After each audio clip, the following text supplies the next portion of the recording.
The fire hit around, interestingly, or mid-afternoon, a little after 3 o'clock. Firefighters thought they had a good handle on it, but then you know what? Those dreaded Santa Anas started to gust through here, and this monster took off to the races down the eastern flank, and at one point jumped over Highway 371, and that's when they realized they had a big problem on their hand as the fire was exploding through that area. Evacuation orders up for a wide area involving about 4,000 people in those evacuation orders. As you look at these flames, this area, the Aguanga Preserve as it's called, because they're calling this the Highland Fire, because the fire started, if you're familiar with the area, where Highland Road and Aguanga Road meet in that preserve area. So it's a somewhat remote area, but still, you have homes scattered through there. You have a lot of cattle in the area, a lot of ranches, and that's why there's a concern. So the wide area hit with thousands who have been told to be under that evacuation order. We've been seeing a firefight from maybe about a half dozen of the fixed-wing aircraft moving through here, several of them just before sundown dropping the orange fire retardant, the Phosphex,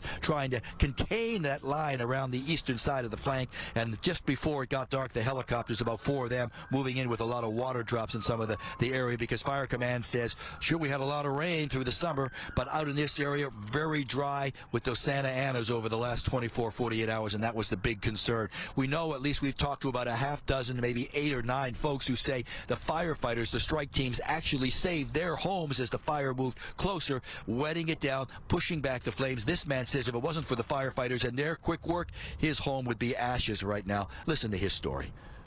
The fire was all around my house. The inmate crews came in, and the fire crews, they saved my house. More importantly, they saved all my rehomed animals. I don't make a profit on my animals. I just give them a home, but they saved my 19 goats, my geese, my turkeys, my ducks, my chickens, the rabbits, chuckers.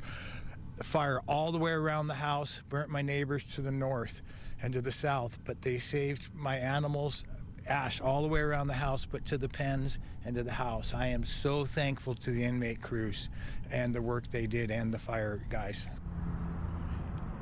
And that was a key concern. Those inmate crews, the strike crews, really moved in there, pushed those flames back. You heard that fellow talking about a lot of the animals, and a lot of the folks we've been talking to say they had a lot of animals, different type of animals on their ranches, and they had to move them out quickly. They were really concerned. One nice lady said she was more, and you can understand, she said she was more concerned, more scared for her animals there than she was for her actual home. So that was been a big part of this firefight, spread through the area. When you talk about some of these big numbers, and as the wind blows through here, we're still having not a constant, very strong wind, if you will, a Santa Ana, but you have some very strong gust, and Fire Command says that has been their big problem through the last couple of hours.